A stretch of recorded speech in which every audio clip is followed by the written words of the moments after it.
This episode on the VH project, I'm going to get the fuel tank out so we can see what bits we need to adapt to the rest of the fuel line. And I'm going to show you the rest of the fuel system with some clips that I filmed a couple of weeks ago.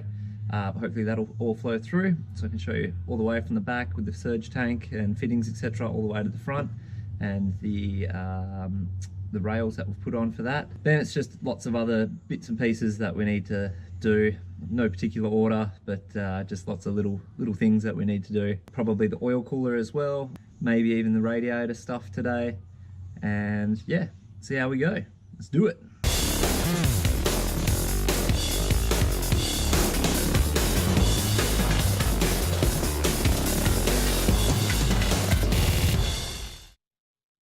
Here we've got some of our fuel setup, which we're going to install very soon. Starting from the bottom, the fuel filler neck.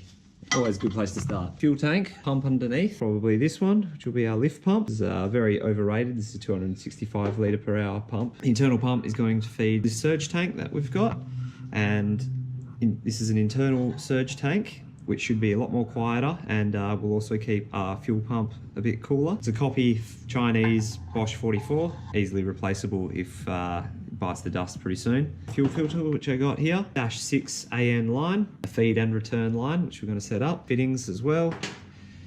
From there, was going to go into the factory rail, but since it doesn't have a return, because the factory LS for the Commodores just runs a deadhead system, had to buy these fuel rails as well, aftermarket fuel rails. So from the rails, now that it has a return line, we can feed that into this regulator. We'll set at 58 PSI, which is what the LS likes. And from there, yeah, return all the way down back into the fuel tank, which we will put in eventually. So now that I've worked out where the surge tank's going, we can go about plumbing the lines and working out where they're going to go. So I've got a surge tank. Main feed line is going to come out the top of there when I get a proper connection. That's going to go into the fuel filter, which I'm going to mount up there. And then we've got a 180 on the end of that, and that's going to come around and go through one of these holes with a grommet, of course, so that nothing gets chafed and hacked up. So from there, go all the way into the rail on the engine, back out the other rail, through a regulator, and then it's going to come back through the return line, which will pop out the other hole, and that's going to return into one of these -6 fittings on the surge tank. So for the last fitting on there, we're going to have to drill another hole, I think, and have that as an overflow for the surge tank, which goes back into the main tank. Kind of sucks when you forget all your camera gear. But mobile phone is doing the job right now. So putting on some of the AN6. So this is just like a Chinese one. It should do the job. Lots of people use aluminium spanners for this, but you don't have to, as long as you're prepared to put up with a couple little scratches here and there, which I am, then yeah, just your regular spanners are fine. And with these ones, you just push it on all the way until it hits the stopper, which is almost there. Cool, so that's on. And your other end, we're just going to lube it up a little bit. Aluminium, so you've got to be a little bit careful that you don't over tighten it or anything, but a little bit of lube always helps. So we'll screw in that as far as I can do it by hand, and then I'll swap over the spanners.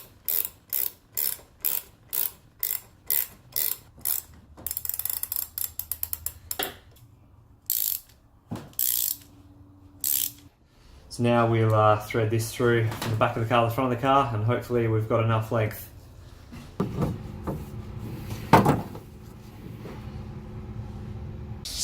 Alright, so here I've just loosely cable tied up the lines as they come through, just so that I can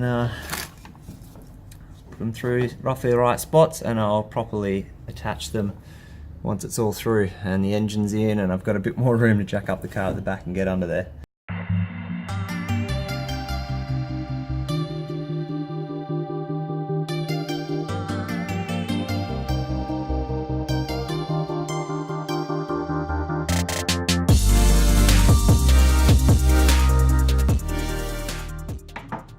With a bit of elbow grease, pulled out the injectors.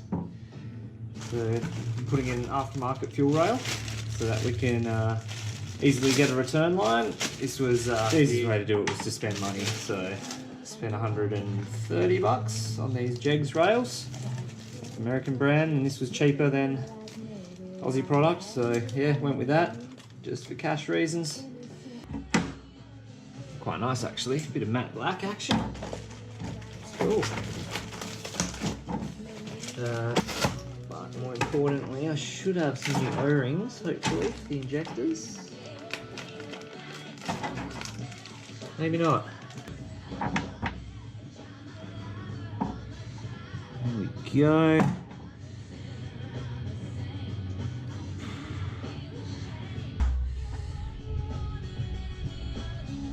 Some of them came with them, some of them didn't quite.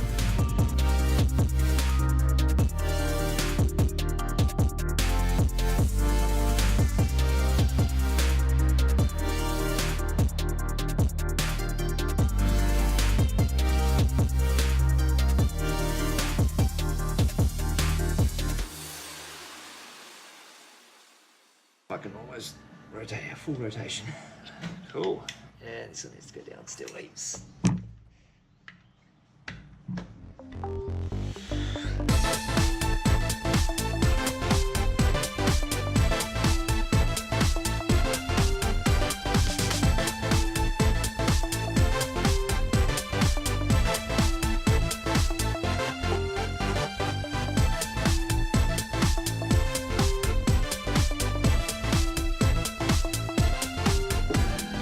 Through all the fuel lines, all the way through from the back, and time to cut them so I can put them onto the fuel rail now, and the regulator.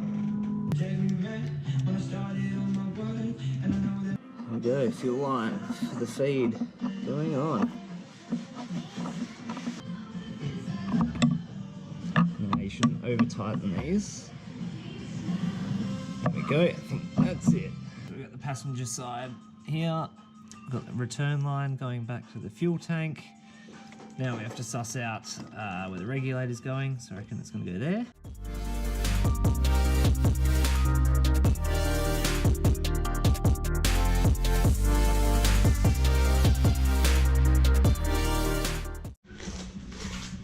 So apparently if you keep GM engines nice and cool with their oil, they'll last forever. So a good thing to fit, especially if this is going to be on the racetrack, is an oil cooler. So you can sort of see it there. I think the whole kit cost me about 130 bucks. And it's just like a 10 fin or 10 row cooler. See that there? And it's also come with dash 8. Dash 8 or dash 10, I think it might be dash 10. Wicked, those go on. We've got the ends on them already, perfect. This little cookie here, this is what you need. This costs about 90 bucks by itself, 80, 90 bucks. So I've got some hardware to fit those as well. So better to do that now while the engine's half out. Well, that was a little bit short-lived. Number one, finally got the stud out, and it's this long. The bolts provided are this long, so didn't discover that until I bloody got the whole thing out. Took a little bit. Other problem is I didn't realise there was actually a lip. There's no way that this fits on upside down, because that's as far as it goes on. And then this gap here stops it from sitting flush. So I had to buy some longer bolts for this oil cooler adapter.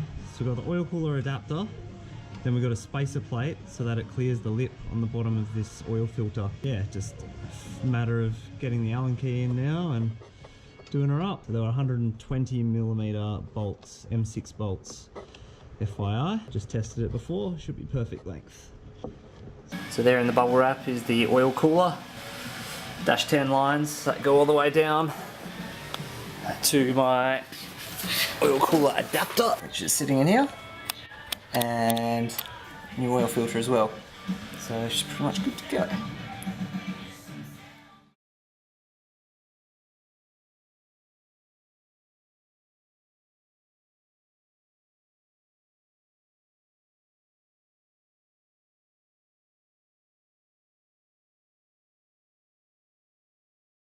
And that bubble wrap is the oil filter.